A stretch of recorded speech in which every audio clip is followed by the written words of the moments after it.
प्रिय भैया एवं बहनों, आज मैं आपको डॉक्टर अब्दुल कलाम के जीवन के प्रेरक प्रसंग में कुछ बातें बतलाना चाहता हूं। सबसे पहले मिसाइल मैन की आधारशिला। डॉक्टर अब्दुल कलाम ने मिसाइल मैन बनने की या मिसाइल मैन होने की प्रेरणा कहाँ से प्राप्त की थी? अब्दुल कलाम अपनी माँ से रामायण की कहानियां और हजरत मोहम्मद साहब के जीवन से संबंधित कथाएं सुना करते थे और विद्यार्थी जीवन में वे रामलीला देखने भी जाया करते थे। उनकी अन्वेषक दृष्टि हर स्थान पर कुछ न कुछ खोजती रहती। अन्वेषक यानी खोज करता। एक बार की बात है कि रामलीला का दृश्य चल रहा था। दृश्य था राम रावण युद्ध, जिसमें भगवान श्री राम ने अग्निबाण से रावण की नाभि में स्थित अमृत को सुखाकर उसका अंत कर दिया था। अग्निबाण की इसी अवधारणा से ही डॉक्टर अब्दुल कलाम जी ने अग्नि मिसाल का सूत्रपात किया। और एक बात और है कि अब्दुल कलाम समाचार पत्र पढ़ने के बड़े शौकीन थे। वो उनको पुराने समाचार पत्र जो भी मिलते थे तो उनको भी वो इकट्ठा कर लेते थे और उन पर जो लेख प्रकाशित होते थे उन लेखों को बड़ी ध्यानपूर्वक पढ़ते और समझते और अपने जीवन में आत्मसात करते थे। इसी प्रकार एक बार वे एक लेख अंग्रेजी समाचार पत्र हिंद में छपा था। लेख का नाम था सॉफ्ट फायर, जिसका हिंदी रूपांतरण हुआ मंत्रबाण। यह एक प्राचीन भारतीय अस्त्र का नाम था जिसका प्रयोग द्वितीय विश्व युद्ध में हुआ था। इस मंत्रबाण ने उन्होंने आगे चलकर अग्नि मिसाल बनाने के लिए प्रेरित किया।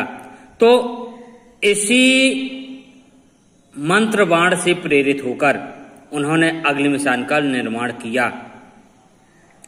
डॉक्टर अब्दुल कलाम विश्व के 10 मिसाइल वैज्ञानिकों में से एक हैं। अब बात आती है सामाजिक समरसता से सराबोर परिवार। सामाजिक समरसता का तात्पर्य है कि सभी एक हैं। सभी व्यक्ति, चाहे वह किसी भी धर्म, जाति, संप्रदाय का हो, ईश्वर ने हमें एक बनाया है।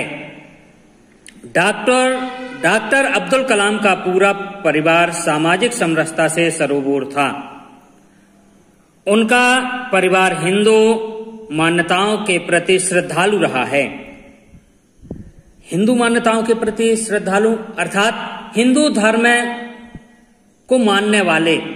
अब मानने वाले से तात्पर्य ये नहीं है कि वो मुस्लिम संप्रदाय के नहीं थे, अपितु वो हिंदू धर्म को भी मान्यता प्रदान करते थे। रामेश्वर के प्रसिद्ध शिव मंदिर के प्रति गहरी आस्था, श्रद्धा उनके सांप्रदायिक सद्भाव का उदाहरण है। तो मस्जिद के साथ साथ वो मंदिरों में भी पूजा अर्चना करने के लिए जाया करते थे। एक बार की घटना है कि मंदिर के पास गहरे जलाशय में एक शिव मूर्ति गिर गई।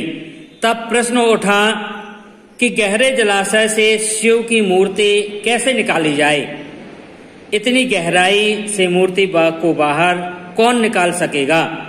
तब ऊहापोह की स्थिति में किसी का साहस जलाशय में घुसने का नहीं हुआ। तब एक व्यक्ति ने झटपट जलाशय में डुबकी लगाई और थोड़ी ही देर में जल के ऊपर आ गया।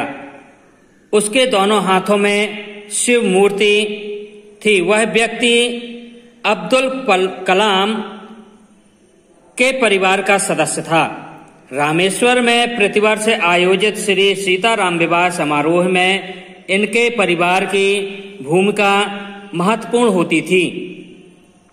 विवाह स्थल तक श्री राम की मूर्ति ले जाने के लिए विशेष प्रकार की नौकाओं की व्यवस्था की जाती थी। यह शुभ कार्य डॉक्टर अब्दुल कलाम के परिवार के सदस्य ही करते थे। विवाह स्थल राम तीर्थ इनके घर से बहुत पास में ही था। अब बात आती है स्वदेश के मान की, तो ये मैं आपको अगले वीडियो में समझाऊंगा। यदि वीडियो आपको पसंद हो तो लाइक, शेयर एवं सब्सक्राइब करिए, जिससे मुझे वीडियो बनाने की प्रेरणा मिलेगी। जय हिंद, जय भारत।